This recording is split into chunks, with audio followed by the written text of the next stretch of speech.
Welcome to this special episode of the Pandemic Podcast as part of our public inquiry series.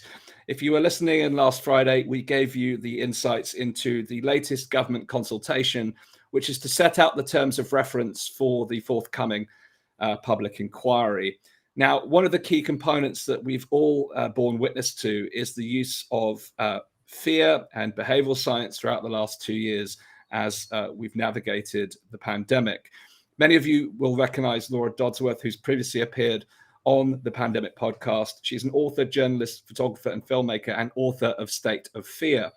Now, in the book, Laura revealed how the government weaponized our fear against us, supposedly in our best interests, until we became, quite frankly, one of the most frightened nations in the world. Now, over the course of researching her book on how the government weaponized fear during the pandemic, Laura gained a fascinating but sometimes disturbing insight into how reliant the government became on behavioral science and how little transparency there has been about the people, the methods, the impacts, and the ethics, which leads us to ask many questions.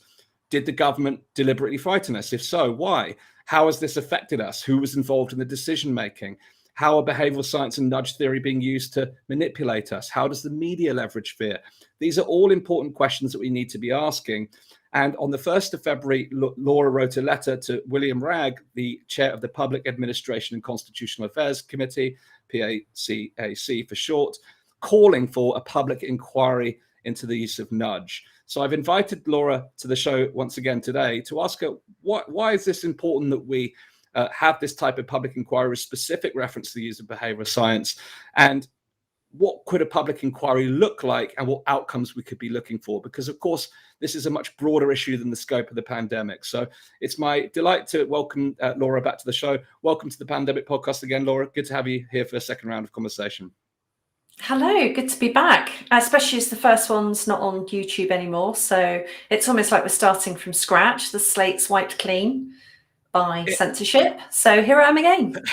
Indeed. I suppose we could argue that's part of one of the issues we'll look at today in terms of how information was controlled. But let's start with the letter that you wrote, because this is such an important issue. And I'm really, really pleased to see you wrote this letter to the chair of the PACAC, calling for a public inquiry, specific reference to nudge. What led you to taking that action? Well, I think that the use of fear was so pernicious, and not just fear, but other techniques such as shaming people, scapegoating people, using a kind of a herd psychology, making people feel part of the group, the use of incentives and coercions. I mean, so many, and perhaps we should talk about some of those techniques a bit further on. That while I think it might be touched on in the general inquiry, it won't get the space that it deserves. And actually, I think that people will fight like weasels in a bag to admit that they frightened. When I say people, policymakers and advisors to the government will fight like weasels in a bag to avoid admitting that they frightened people beyond the scale of the actual threat in order to encourage compliance.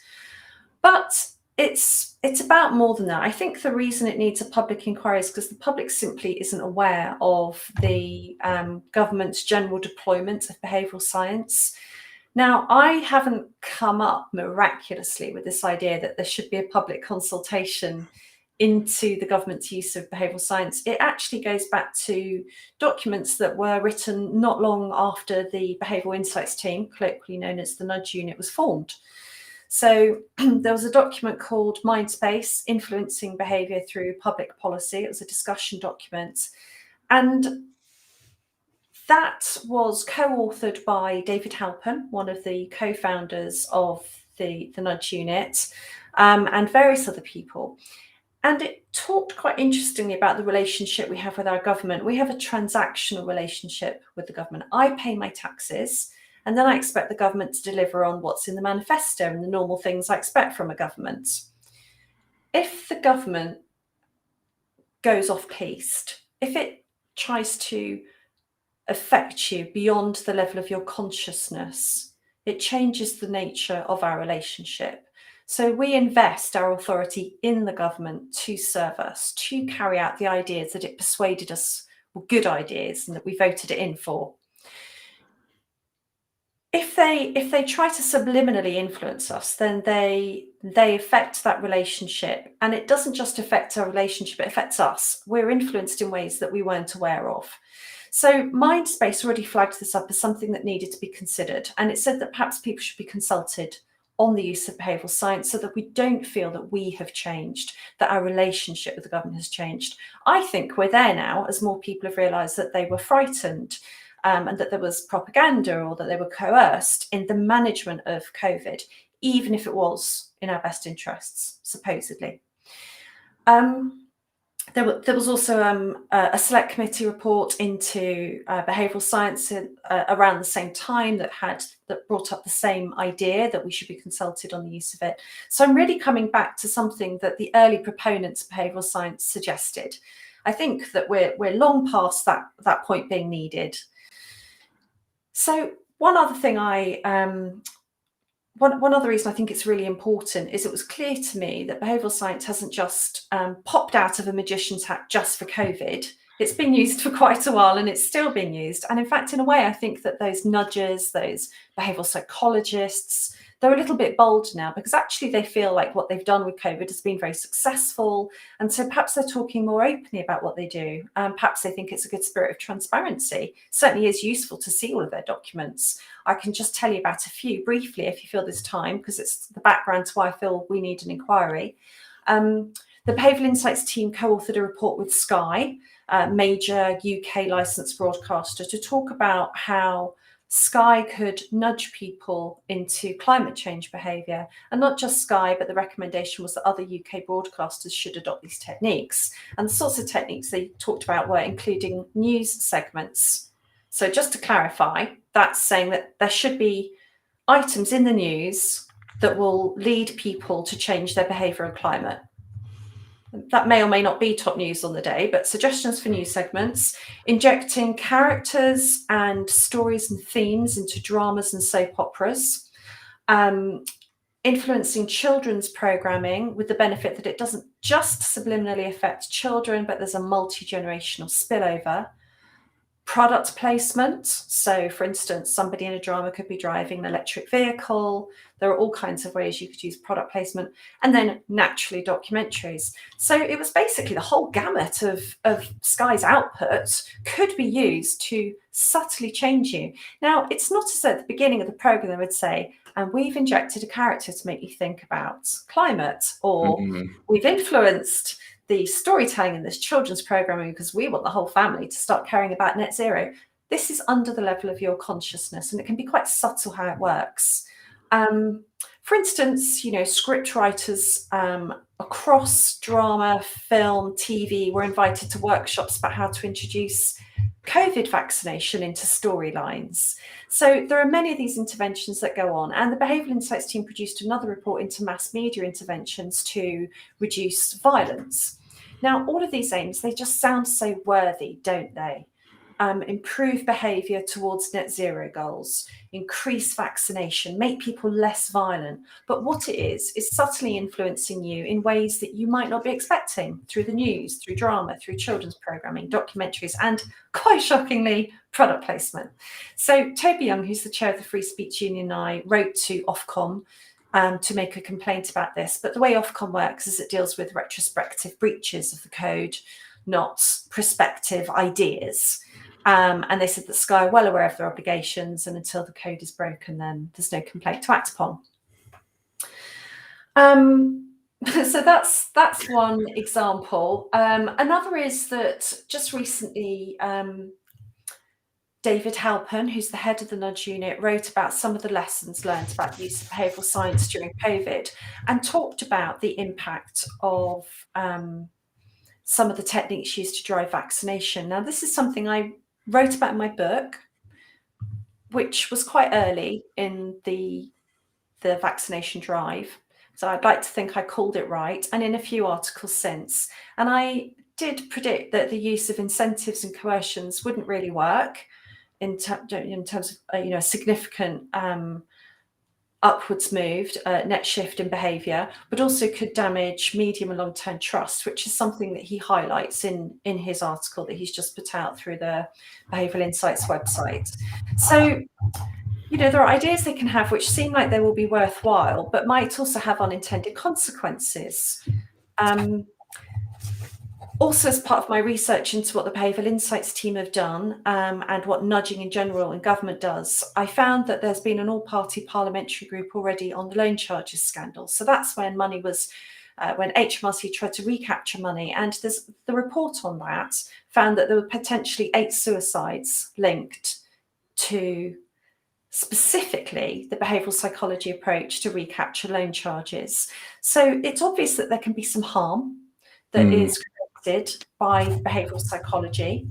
First of all, as I said at the beginning, we haven't been consulted on it. It's changed our relationship with government and it's changed us. Secondly, it can cause harm. Thirdly, how much is spent on it? Does this ever go into manifestos? What's spent on behavioural science at central governments, local governments, and in government agencies? How effective is it? Because the reports don't get published. Very little is published, so we don't have transparency about how well it works. And I don't think that's really acceptable. If the government is spending millions and millions on behavioural science, well, show us that it works. And what ethical framework does it operate under? So there's a retired NHS clinical psychologist called Dr. Gary Sidley, who wrote also to PACAC asking for a public inquiry, and he'd written previously to the British Psychological Society explaining that he believed that the psychologists advising the government had breached the code of ethics of the BPS. For me, this looks quite clear-cut. They didn't agree. But I think that we need to have more scrutiny on what ethical framework behavioural scientists are working within. Laura, there's so much to unpack here. This is a fascinating start. So let's start by looking at the changing relationship between the government and the citizens. There's a fascinating study that was done on a simple experiment where if you have a number of beans in a jar and you ask 100 people how many beans are in the jar, the principle of aggregation kicks in. Some will underestimate, some will overestimate, and some will get it close to spot on. And as a result, if you average out the respondents, you'll get pretty much close to how many beans are in the jar. However, if you pre-frame the experiment by saying to the participant that most people will overestimate how many beans are in the jar, people change their behavior in terms of the answer they give, and they actually, if you then take the net result, it's different from the actual number in the jar. It shifts the response. Now, the reason why democracy is effective is because of that, or it could be effective in principle, is because of the aggregation principle. However, if behavioral science is being used in the ways that you've touched upon now, effectively you're swaying people on their views on how many beans are in the jar, so to speak, and it will radically alter their behaviors. It could alter their voting decisions. It could alter the way they see public issues. And to me, this is one of the most damning concerns of the use of behavioral science, particularly in the context of a digital world that we live in, because it can occur at scale. Whereas, decades ago, the principles of advertising would enable you to sell more product, and now the applications are increasingly more scalable and starting to lean into the ideas of the public good that you touched upon with climate change, etc., and other issues, which are all potentially subjective issues. And the code of ethics around that then becomes really, really important. So unpacking the relationship of behavioral science and the citizens' relationship to the government, do you think that's an irreversible path in the presence of behavioral science, in the absence of, say, product warnings? Because if you're watching Sky News and there's this show may include product placement, you're informed, at least to some degree.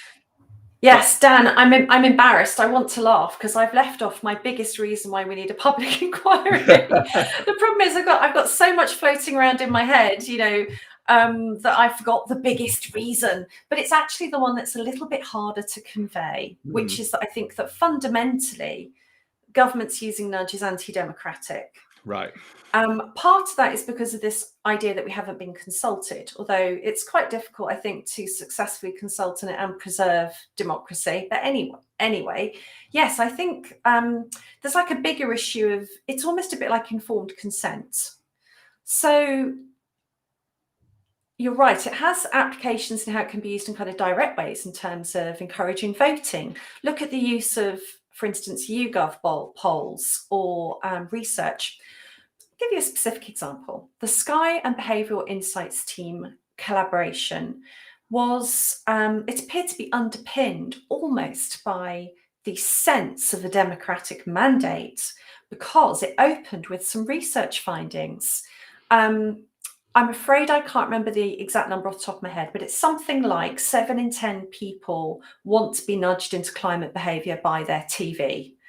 It's not exactly that, I'm sorry, but you can find this by going onto the Behavioural Insights team website or to my Substack. You'll find articles about it. So what they did was, maybe what they did was ask people in all genuine interest and find out people really want their TV to improve their behaviour towards climate change, and then they produced a report in response to it. Or it might be that they feel this is the right thing to do, and then perhaps they used priming and biasing in the research in order to get that result. I don't know.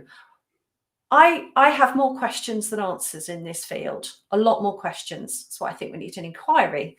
And I went to the Behavioural Insights team and I asked to see the research that they'd underpinned that collaboration with, and they didn't want to provide it to me. And, you know, they offered to talk with me off the record about why I want to know. So I don't want to talk about it. I just want to see the research. Can I at least see the questions, if not all the methodology? They didn't want to provide me with the questionnaire, none of it. And I explained that, you know, the problem is that one question can then lead to a result in the next question. They'll be more than well aware of this. And they took offence to the fact that I suggested that there could be priming and biasing in the survey. But we know this happens with polls. So that's just one example. But the way polls have been used throughout COVID is almost, it's almost, well, let me give you an example. So say YouGov asks you a question, you know, how do you want, are you scared of the impact of COVID on your family? Are you scared of the impact of COVID on your business, etc.? And you get some, you know, you get some big numbers back, because obviously, you know, it's very easy to answer, yes, I'm scared, or do you want more measures? And then that goes back to the government, goes, oh yes, we've got this to justify it. And then they produce the measures, and then that just increases the climate of fear. I think I'm explaining this really badly. But basically, it creates kind of a self-perpetuating negative feedback loop by using polls. So that's another example of how it's anti-democratic. But it also just comes down to this basic principle of the fact that we're being subliminally manipulated without ever having given our consent in the first place. And there are so many applications for it that I know of at the moment. Climate change, HMRC, COVID. And then there's the stuff that seems really kind of small and obvious, like reducing smoking or people signing into organ donation. It's everywhere. There are behavioural scientists in every single government department and in all of the government agencies. I think there are 54 in HMRC, for instance, 54 behavioural scientists. And there are other people that might be doing overlapping sorts of jobs. I'm going to let you ask me a question, because I just gave you a very rambly answer. But no, this is a very effective answer, because it underpins the key issue here. Because once behavioral science, once someone understands how to influence someone's neurochemistry, i.e., the way they feel, you can then influence the decisions and actions that they take. And this is at the crux of what we've taken here. This conversation has begun around, because there are countless examples throughout the last 2 years where that has been used. That's known and documented. But also, we've touched upon the issues, but the ethics of it, because and to whom does the decision lie around what is in the public interest and what is the public good? And the challenge with this, which you referenced at the beginning, is that a public inquiry, that was say there was a public inquiry just on the use of behavioral science, it wouldn't give us the full answers, because we need the context of a thorough evaluation of the threat, because what we had was a perception of the threat rather than necessarily what the actual reality of that threat was, as documented in the retrospective now data and science. So you can't look at to justify, because you're right, I see that happening, being justified under the heat of the pandemic. We're in a crisis mode. We needed to do what it took to reduce the harms of this. I mean, you could already see the story, but you could also see people buying that story. Whereas if you can then have the data and the evidence that says, well, actually, from an early stage, there was contradictory evidence to this, then it calls the thing into question. But either way, even if there was an existential threat, the question of ethical use of behavioral techniques subconsciously surely still comes to play. And how can a public inquiry tackle that, for instance? Because this is it's not a new dawn of behavioral science, but it is in a way with the scale it can be used through digital technologies. Yes. So talk about what the inquiry could look like. We should do, but I feel like there's one thing I sort of wanted to bring in, and I didn't quite. And I think it's an important point. Nudge doesn't see us as rational beings. That's the whole point of it. And the idea is that, in your day-to-day life, you make many, many, many choices. You can't sit down and carefully, logically, rationally analyze each choice you make. So it's not just about the way the government is using it and the way companies use it too. It's not just predicting how you might behave, it's how you short circuit those decisions. But there's something I think is fundamentally insulting about it, that we're not rational beings. So what appears to be almost David Halpin's surprise that the use of financial incentives might turn people off vaccination and affect trust, for me, is no surprise whatsoever. Yep. If you were already planning on being vaccinated, then you might go, right, I'll crack on with it because I want my £20 or my chance to enter a raffle or a lottery or whatever. If you weren't quite sure you wanted to be vaccinated, which might be due to perhaps some skepticism about safety or efficacy, or perhaps it conflicts with cultural or religious beliefs or whatever, a financial incentive won't persuade you. If anything, it will slow you down, and it might create longer term mistrust. This is what it has done. It's created a cohort of people who are more entrenched now. But also, if you didn't really care one way or the other, but you only had the vaccine because of a financial incentive, well, you have to be financially incentivized for every medical intervention you need going forward, or for all of the booster shots. So the assumption that we're not rational, we need to be paid to do something, is obviously counterproductive to me. They went to Slovakia to review how the mass testing was working. And they came back with a whole host of ideas from Slovakia. And it's quite revealing. I really recommend looking at this particular document. One idea they came back is that people could wear wristbands when they've had their test, because then it allows you to easily recognize who has been tested or not. So it's seeing you as this non-rational unit, almost to be moved around on a checkerboard. That's how it feels to me. Oh, we could see the wristband people and the non-wristband people. But where is the respect for the individual, whether they want to have a medical procedure or not, and what that wristband really says about them?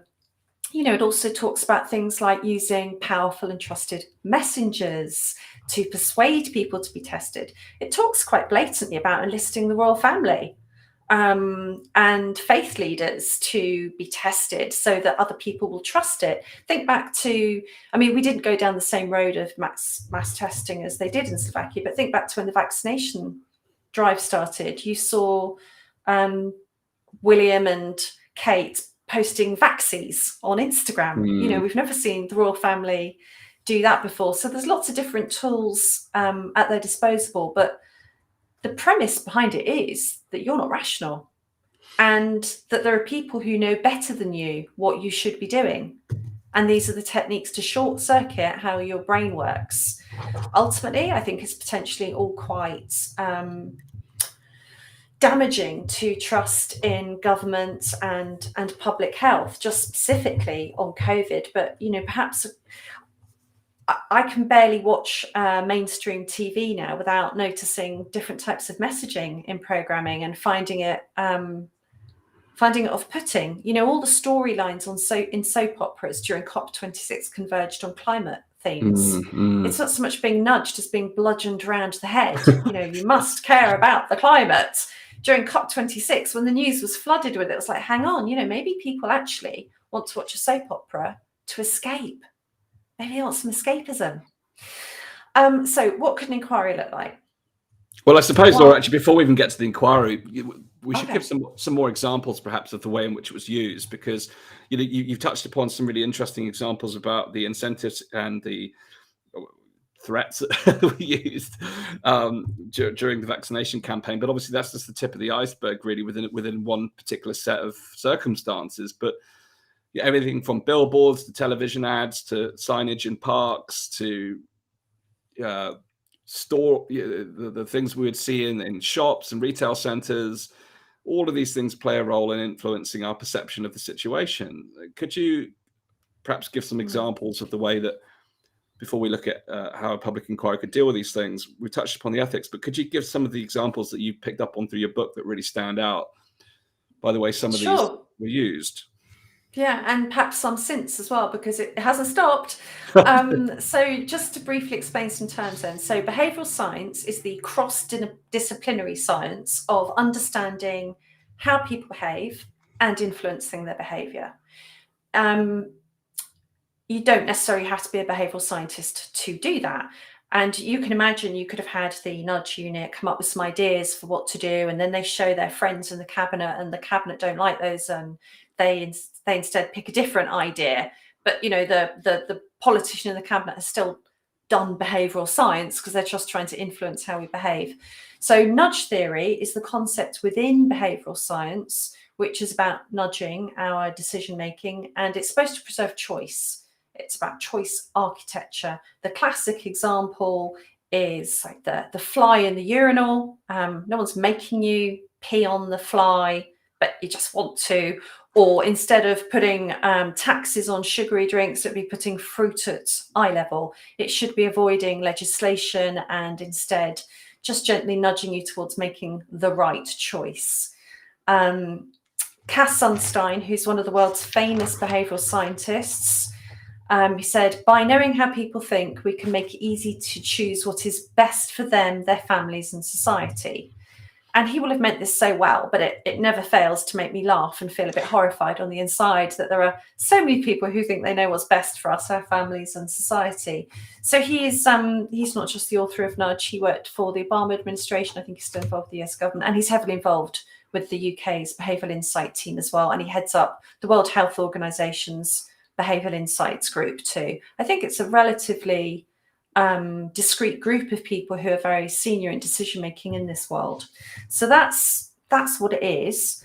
How fear was used during the pandemic, which is the subject of my book, would be all of the political speeches, the political messaging, the use of worst case scenario modelling to frighten people and to create compliance with forthcoming policy decisions, cherry picking the big numbers. So since the end of the restrictions, you've seen some news about how people are hospitalized with COVID or of COVID, and the questions about the validity of PCR testing. I mean, these are questions that I brought up in my book, and I went back and forth with the NHS a lot about the hospitalization figures, because they would use that big number because it was a big scary number. I think in January 21 it was many thousands of people were hospitalized with COVID. I don't remember the exact number now, but of course it comprised a cohort of people who had been hospitalized with COVID and with COVID symptoms. Also a group of people who'd gone into hospital with something completely different, tested positive for COVID, but didn't have any symptoms. And they were important to know about because they need to be treated differently on wards, but that's not why they were in the big number. And then it also included people who acquired COVID in hospital. So there was a way that numbers were deliberately left big because it was more intimidating. The advertising, the UK government and Public Health England were the biggest advertisers during 2020 and 21 in the UK media. Also, the fines. So, you can create a law, which could be you can't have a gathering of more than so many people, or you can't go here, you can't do this. But how do you enforce it? Well, we had very big fines. We had the biggest fines we've had in this country since the Dark Ages. One of my favourite terrible examples is the students who were fined £10,000 each for organising a snowball fight in Leeds in January in 2021. So those fines are also designed to strike fear into your heart and to make you behave. Arguably, masks themselves were symbols of fear. They turned you into walking billboards. As the nudgers know, because they researched it, they wanted to know, when you wear a mask, do you stand closer to people because you feel reassured, or do you stay further back? You stay further back. So they turned you into walking billboards, pronouncing it's dangerous. There's an epidemic out there. The use of examples in the media. So, for instance, like this is case studies when I say examples. Cass Sunstein on the World Health Organization Behavioural Insights Group said that the media needed to cover vivid but truthful stories of young people who were unvaccinated who ended up in hospital. And lo, the stories were unleashed around the world. They found people in hospital who were the regretful, unvaccinated and young. I don't think there could have been that many of them. They would have had to look. And they'd never mentioned anything else like other comorbidities or that they were obese or whatever. The fact was they wanted to show that young people can get COVID and so encourage the vaccination. I think those are the major techniques that were used. The billboards, I think, and the press advertising people will really remember. And when you look back at them now, they look so lurid. Don't let a cup of coffee cost lives. Yes. Because having a cup of coffee with a friend was never illegal. You could always meet up with one friend and have a takeaway coffee and have a walk. But it tried to give you this feeling that it would be dangerous. It's a shameful thing to do, that you're risking other people's lives. Even though for somebody having a cup of coffee with a friend, that might be a lifeline. They might really need that to save their sanity. I know I felt like that in January 21 in that third lockdown in that bleak winter. And of course, the Look Him in the Eyes campaign was very vivid, very close-up images of people in hospital with oxygen masks on. And the straplines were, look him in the eyes and tell him you never break the rules. Look her in the eyes and tell her you always keep a safe distance. And those were designed to make you feel that you weren't just at risk, but you were the risk, so that you would be careful of what's going on around you, but that you would also monitor your behaviour.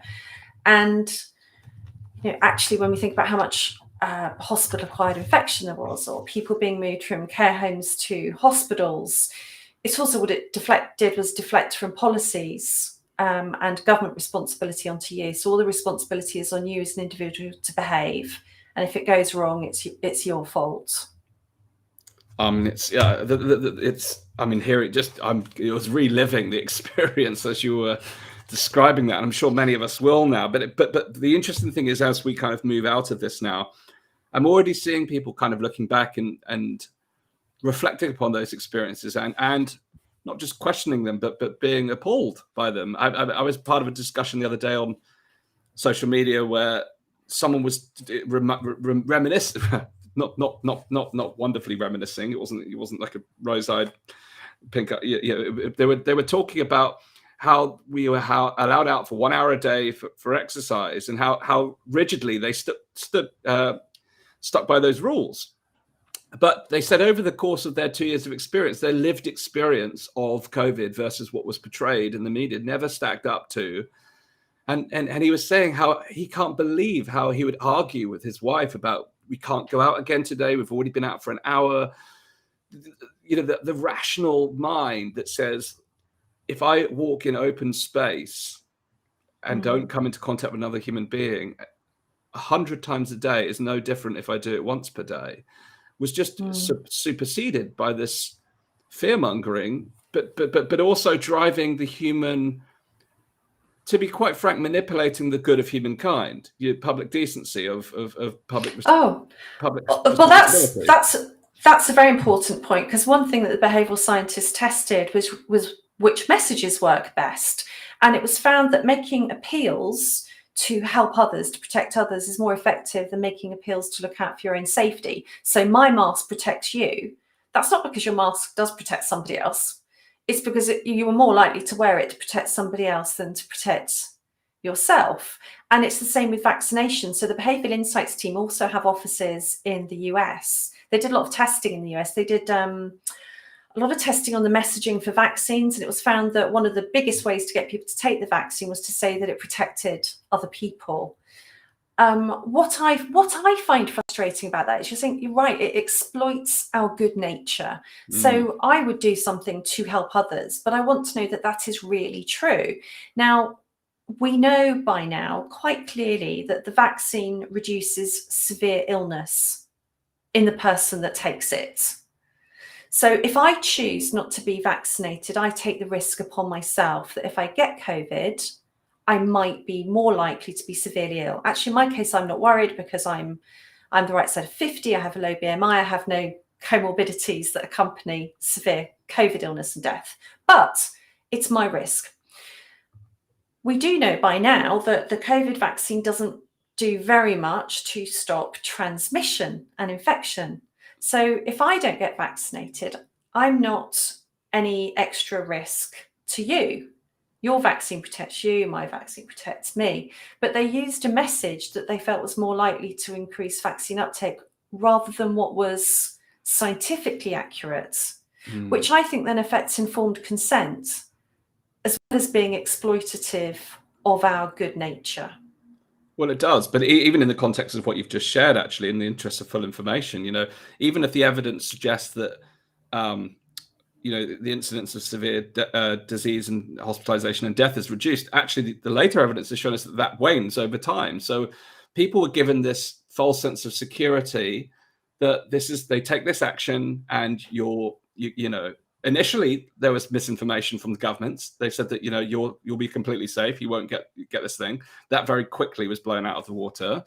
But also now we've recently seen that over time the waning does mean that your risk returns, and that creates a difficult position for people who have been told one thing, but they're not getting full information. And continuing not to get full information, but the messaging continues in a way that alters our perception of reality, and our perception is our reality. So yes, and just to cut in there, of course, that's because at the time they didn't have medium and long-term data on the vaccines, and they made claims that went beyond the knowledge about the medium and the long-term data. And of course, that ultimately will blow back negatively, I think, on trust in public health messaging. There was also an NHS document. I think it was literally called Do's and Don'ts. It was a guide to. It's referenced in my book. It has been unpublished from the internet since, but it was a communication guide for NHS professionals to encourage people to get vaccinated. And also, it made claims that were not true. It said the only way normality can return is to be vaccinated. Well, there are not many doctors who would be comfortable saying that to a patient, because it goes against all of their training, and it was untrue. So this is what happened when you get quite an uncomfortable intersection, I think, between the behavioural scientists and the public health specialists, because they do not talk the same language. Behavioural science is about creating a net shift in your behaviour. The behavioural scientists don't necessarily question the ingests, and they don't have the same medical training as the people who are delivering the vaccines. So that was unpublished, and I think there will be negative blowback for that very reason. I spoke to several people who are involved in vaccines and public health campaigns for my book and for articles, who are extremely uncomfortable with this sort of messaging and very worried about the impact of incentives. This was a huge experiment. And I'm not talking about the vaccine, I'm talking about the behavioural science approach that went with it. I mean, just look at the things that happened around the world. So going beyond the UK. I mean, in this country, we've had, and we must get onto the passport too, which of course is one of the biggest behavioural science tools we've not mentioned yet. But in this country, we had raffle tickets for Euro 2020. If you got vaccinated, we had Asda vouchers. We had cash incentives. There was a petting zoo for children getting vaccinated in the half term because stroking sheep would make them more relaxed. I mean, it's very odd. I find this very, very odd, the idea of having a petting zoo at a vaccination clinic. In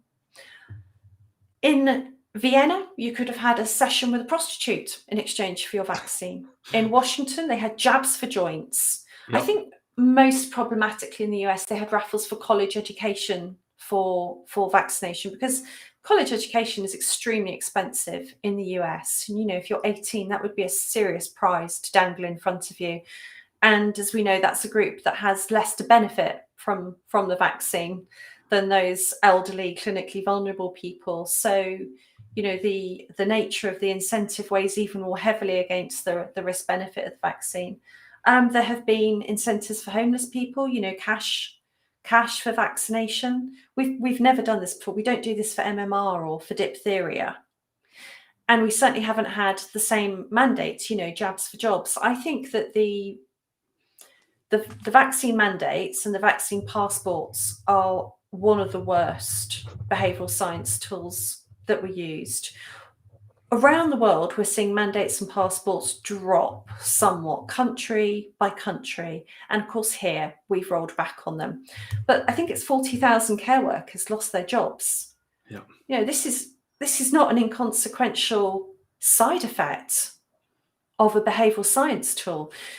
And I call it a behavioural science tool because the Public Administration and Constitutional Affairs Committee could not get the government to provide adequate medical and public health reasons for imposing a vaccine passport.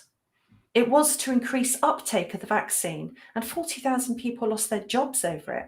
And some of those people have already had COVID, or they may have very good personal reasons for not wanting to be vaccinated. And if they'd been vaccinated, it wouldn't have stopped them transmitting it to the people in the care homes. So I think that's that was a terrible way to play with informed consent and a really unethical thing to do to people. To hold that threat over people, you know, it's carrot and stick. The behavioural scientists talk about carrot and stick. And I think it's a really insulting way to talk about the citizens of a country, to talk about the people. Well, it comes back to this idea that people aren't rational, and the behavioral insights team are there to help people to make the quote unquote right choice in the interest of public good. And in the context of what you've just shared around the behavioral insights team versus, say, the scientific and medical community, they may be looking at it through different frames, but ultimately between them, what is shared is this idea of operating in the public good, but they may be looking at it through different approaches. But who has the right to determine what is in the public good? And not only who gets to decide that important question, but what is the cost then in terms of our individual choices and rights in the context of what is deemed to be a public good? Because the behavioral science that was used to propagate the public good in many ways was often at the cost of individual choices and individual good. But we have to remember that societal good is a combination of the individual, you know, the combined sum of individual benefit. So it seems to be a very complex equation, yet we've got groups of people who believe they can make those decisions on behalf of the citizens who are not rational. Is that a fair assessment of what's been happening? Yes, I think so. I think it is. Yeah, you put it well.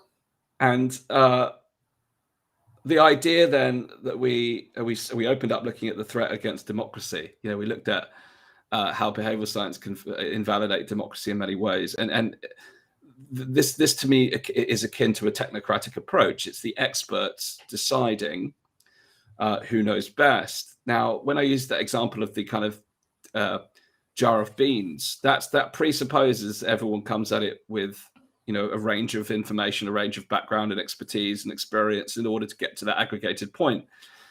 If you take that away and you place it in the hands of the experts to make those decisions, that principle of aggregation falls down very quickly and democracy falls down with it. Do we stand at a precipice now where we're entering into a period where this paternalistic relationship between the state and its actors it will become all pervasive as a result of the types of approaches we've seen during the pandemic? Do you think that's a risk that we'll see off the back of what we've experienced in the last 2 years? Yeah, and to be honest, at the moment, I don't feel too hopeful. I'm always trying to be optimistic, but honestly, right now, I don't feel too hopeful. There is no plan at the moment to hold an inquiry or consultation into the government's deployment of behavioural science. I'm sure it will be partly within the frames of the COVID inquiry. I need to muster up my enthusiasm to read through the framing and also send my thoughts through. Everybody can do that now, to look at the COVID inquiry and send their thoughts in. But I think the problem is that behavioural science is too useful to governments to go anywhere without being dragged by the hair, kicking and screaming, because it does then negate the need for awkward conversations, debate and the passing of laws. It's just quite a sneaky way to make policies happen. Of course, some of these policies are really unpalatable. Let's look at net zero. The Behavioural Insights team published a report on the behaviour change needed to reach net zero goals. In that report, they referred to, in quotes, our powerful tendency to conform. And, it talked about meat taxes and frequent flyer levies. And in the same couple of days when it came out, Boris Johnson had just said that we can reach net zero without any hair shirts. Well, this Nudge Unit report was just a litany of hair shirts. It was unpublished the same day because it clearly didn't coincide with Boris Johnson's message. How do you persuade people to get rid of their gas boiler that works and replace it with a £10,000 heat pump and retrofit your home with insulation? How will they do that? So they're leaning on behavioural science. In fact, they've just done a survey into the likelihood of people to get heat pumps. And I think this is an example where there is probably a replication crisis, a reproducibility crisis in behavioural science. How well does it even work? According to their survey, 25% of people would be willing to change their boiler for a heat pump. I think this is absolute nonsense. I don't buy it for a moment. There is no way that 25% of people would splash out.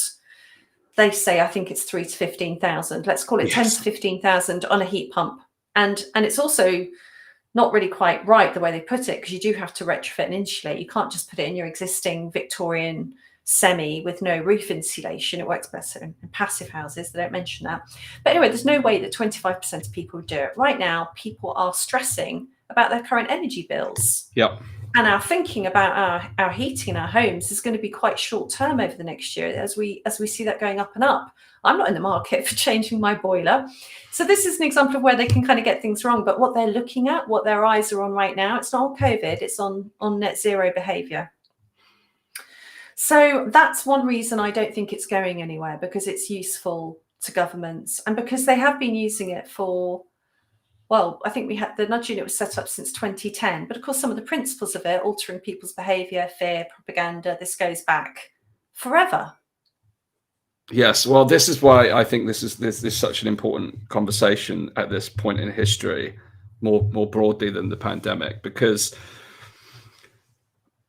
in the same way, a business that learns how to advertise, they're not going to unlearn how to advertise if it helps them to sell more product and increase their profits. Our understanding as human beings about how to make someone, well, it's actually gone so far now that it's not only helping people to want things that they don't need, but it creates wants based upon those wants. So you end up in this loop of consumption based upon advertising persuasion principles. And I mean, we could go into the whole field and talk about ethics in advertising, but it's the same basis when it comes to behavioral science. It's really tools of influence and persuasion. And in the same way that businesses have learned, open source have learned how to use these techniques in order to thrive and prosper in business, politicians, governments, the can of worms is open. There's no going back. However, there's a little bit of hope, and we interviewed David Sherrill-Lambos on here, who's played the last 2 years really looking at these techniques as well. And he shared the example of the gorilla in the selective attention test, where they'll show these people playing basketball on the screen, and in the midst of it, this gorilla walks across the screen. Now, in the early stages of showing that to people in the experiments, people didn't spot the gorilla because their attention was focused on something else. However, once you've seen the gorilla, you always, whenever you see that video now, you know what to look for. But the reality is that selective attention piece now is happening at such scale. We live, this digital world. Before it would have been in print, newspapers, billboards, but now it's 24/7. Everywhere. The can is out. The can is wide open, and these tools and techniques are available to anyone. So what this leads me to think about is, how do we course correct on our ethics around this? Because it's an ethical decision. It's also a regulatory decision in many ways. Because if I started on this, if I started saying, disproportionately showing my Apple phone on here, and without warning, and this isn't product placement, I just happen to have an Apple phone. But if I was being paid by Apple, I would be legally obliged to make it clear that this broadcast includes product placement, which it doesn't. But in the same way, how do you, if your intent is to manipulate someone's behavior, then you touched on it earlier, put it on the billboard or in the advert to state that this material includes behavioral. So how do we actually tackle this? Because that dilutes its effectiveness, and otherwise it's a moral, ethical decision that comes down to individuals. Because as you mentioned before, it could just be a minister saying that we want to use that. But what frameworks could even exist or do we have to look at the other side of it and actually raise people's human agency and help them become aware of these things? Is it an education, so that we see the gorilla on the screen? Yeah, I do think it's all of it. I mean, first of all, conversations like this, your podcast, you're having me on today, that helps to spread the message. Number of times my book's been mentioned on the BBC, 0, funnily enough. But my book has sold well, and it was on the Sunday Times bestseller list for 4 weeks, and it was, it's still near the top of the Amazon UK politics chart. It's still selling. So I hear from people a lot who say that the book has helped them to become more aware of nudge, behavioral science, and propaganda, and they see things differently. Yay! So that helps people's agency. So although I'm not hopeful that there's going to be an imminent inquiry into the government's use of behavioural science, I think it could happen at some point. And this is what I think that they should do. First of all, the public has to be consulted on the use of behavioural science. Now, this is quite tricky because the behavioural scientists should be nowhere near this consultation. We need to ask it. We need to be asked if it's what we want. Is this the sort of transactional relationship we want with the government? And if we do, how is it then flagged up to us? So, for instance, I think it's in France, ads that are photoshopped must say they're photoshopped. Our cigarette packets must have health warnings on. Should we know if techniques are being used, non-consensual persuasive techniques are being used upon us? I would like to see that. Of course, then they work less well. I think that there should be an agreed ethical framework for the use of behavioural science by governments. I think it's a different story when it's private companies. I was talking to quite a well-known behavioural scientist about this, and I was thinking about the terms of reference for an inquiry. And he kind of took offence a little bit. He said, look, when you walk into the supermarket, you smell the bakery.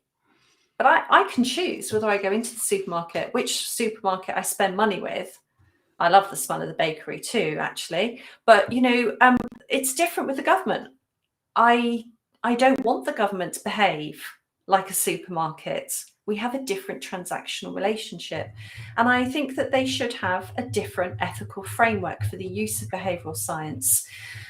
I think it's essential that we know as taxpayers how much money is spent on behavioural science. Now, the nudge unit was set up at taxpayer expense, and it was sold. It was owned to start with, it was government owned, and then it was owned 1/3 by the Cabinet Office, 1/3 by the directors of the nudge unit, and 1/3 by Nesta. And in December 21, it was sold entirely to Nesta. Now, the nudge unit shareholders made 2.75 million cash, but there's also over 6 million in shareholder benefits, which could be future bonuses, pensions, all kinds of things. So that they've become wealthy on the back of this business that was set up at taxpayer expense. That's not the first public-private partnership. But it's not just about the nudge unit. Like I said, different government departments employ behavioural scientists. The UK HSA does, the NHS does. Like I said, I think there's 54 in the Treasury, DEFRA, the Health and Safety Executive. There are lots of agencies that employ them. Local government, what does it cost us, the taxpayer, and what benefit do we receive in return? Because this is very much part of our transactional relationship because we're paying for it.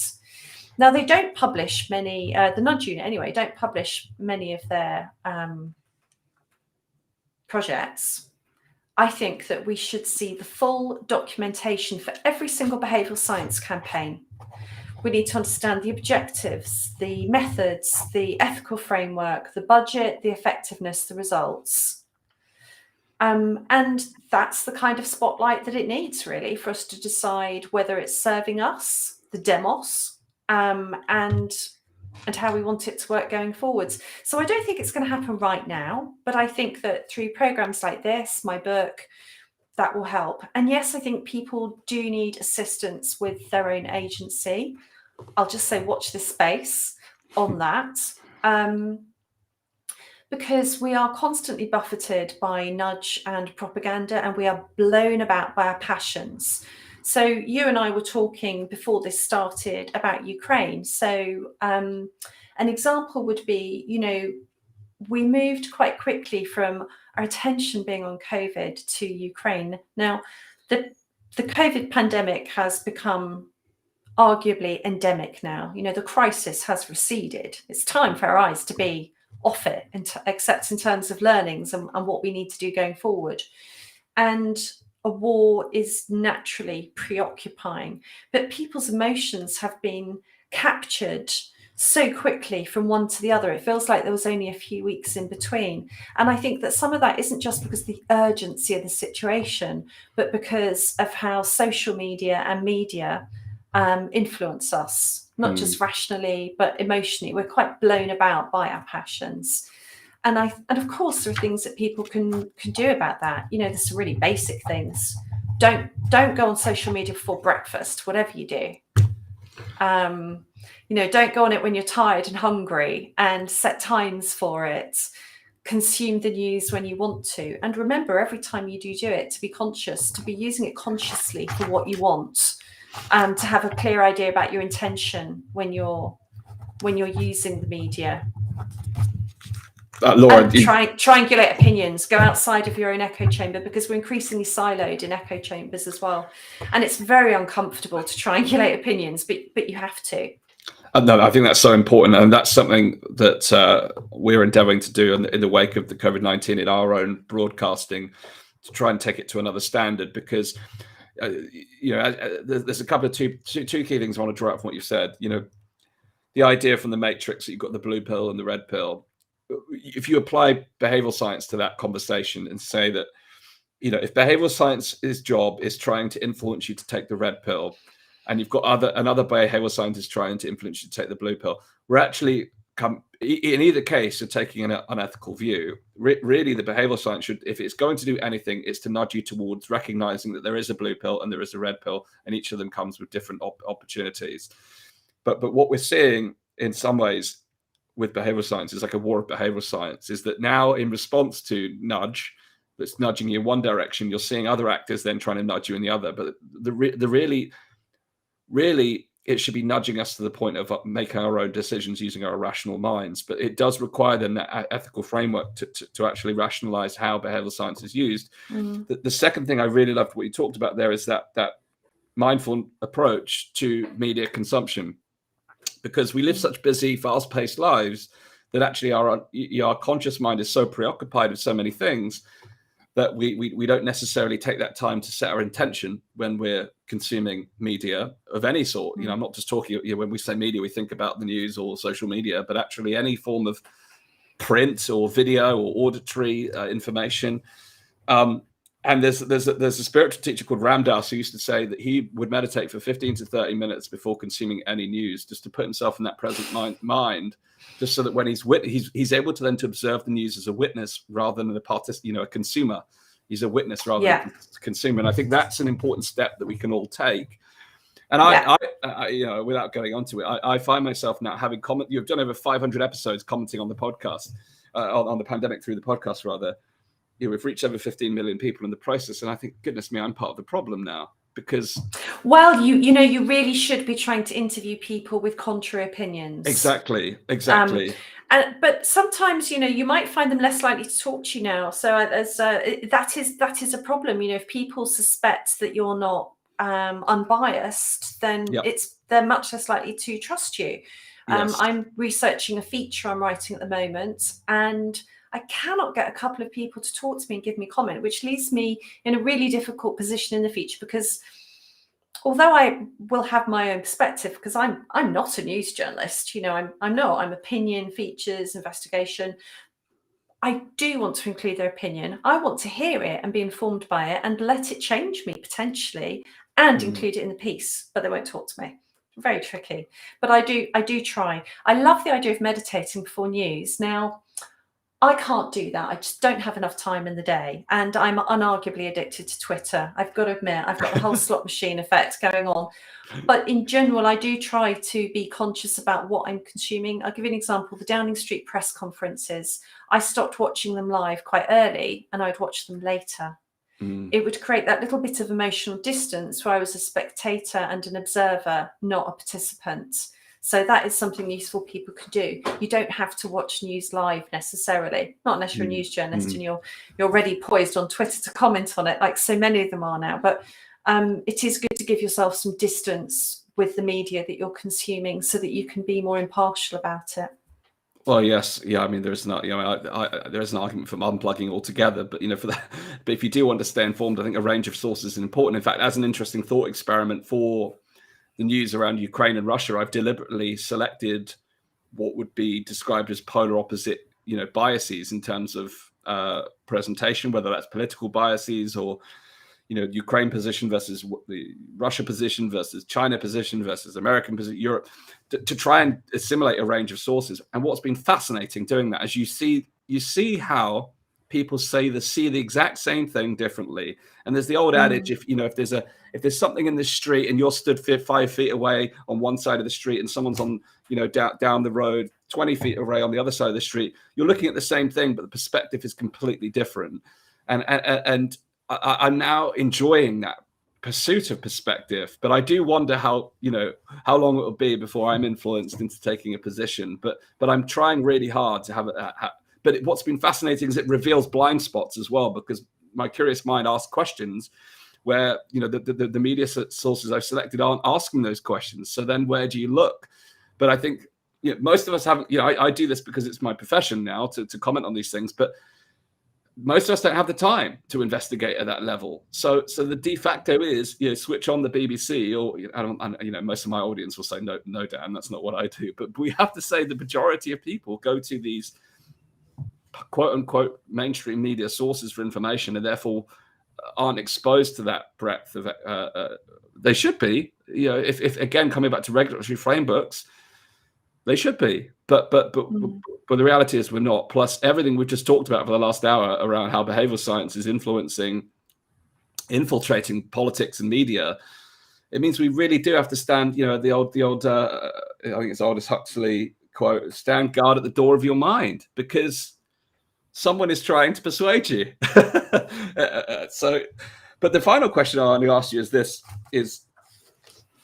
even if we had regulatory frameworks and ethical frameworks, the question becomes, if governments are using behavioral science and governments are the ones responsible for regulation, then who regulates the regulator? Because even if the government set out ethical frameworks, how do you prevent that from being violated? Because it's such a powerful, behavioral sciences can be so powerful.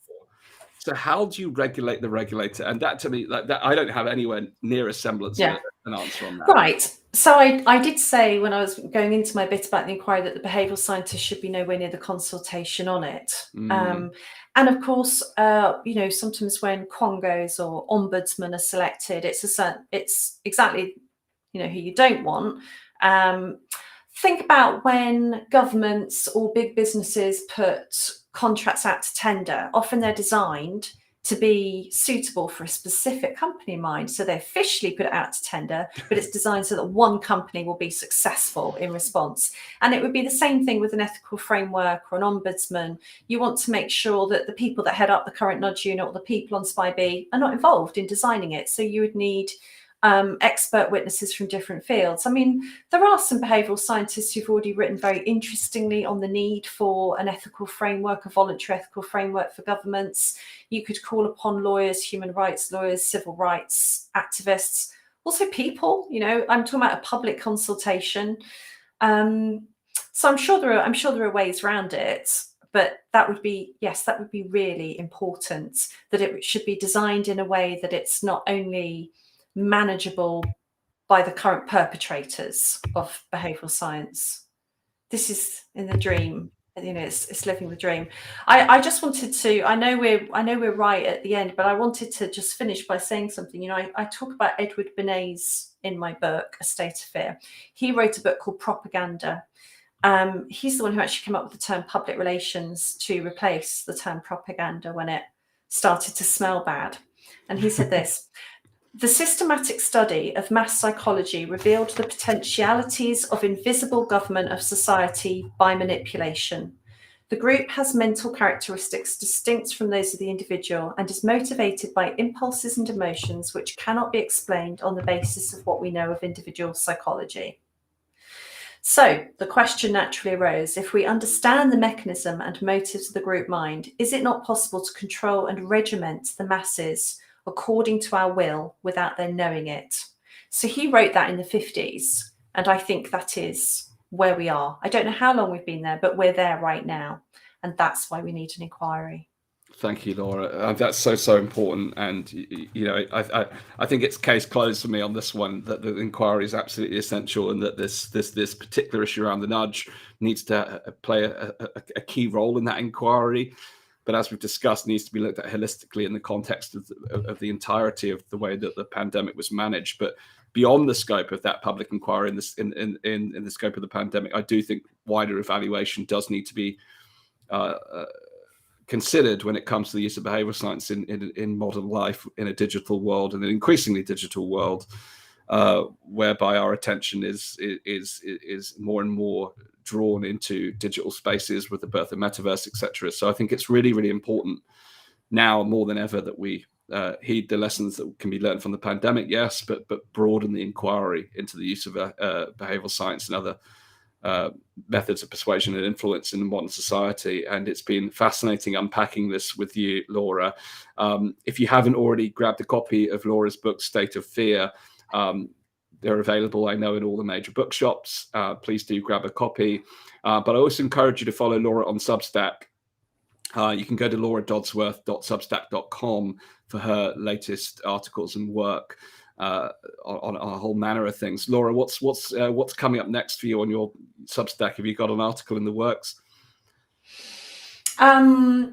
Actually, I'm not quite sure what the next one will be. Sometimes they're planned weeks in advance. Sometimes I just get to that week and I go, right, what's up? What's going on?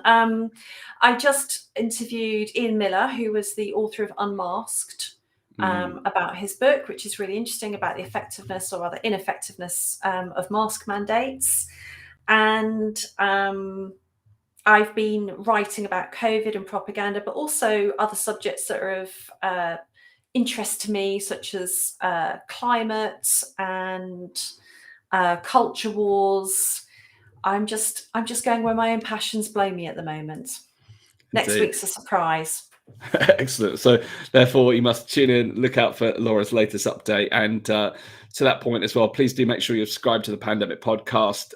We are going to be completing a series of interviews like this for the Public Inquiry series. So the era of the great forgetting, we've, as Laura mentioned, is here. We've transitioned from one global issue to the next, but there are significant lessons to be learned. The government's public inquiry consultation is now open until the 7th of April, so watch out for further guidance on that from us here at the Pandemic Podcast. But we'll be conducting our own public inquiry series here on the podcast, asking questions as we've done today with a number of expert witnesses, but also incorporating you, the public at home, and how you've been affected by the last couple of years, so we can start to get a shared understanding of how we can do things differently in the future. So if you haven't done so already, take a moment of your time just to go to danjgregory.com/pandemic, join our newsletter and join us as part of this pandemic series. And please do follow Laura on her, sounds like Twitter is a good place to go as well, and on her Substack. So Laura, thanks once again for being here as part of this public inquiry series. It's been a fascinating conversation, and look forward to seeing what comes next from your work. Thank you. Thank you all to everyone who's watched at home. Please hit the share button, and we'll see you on our next episode of the Pandemic Podcast. Thank you very much for now. See you soon.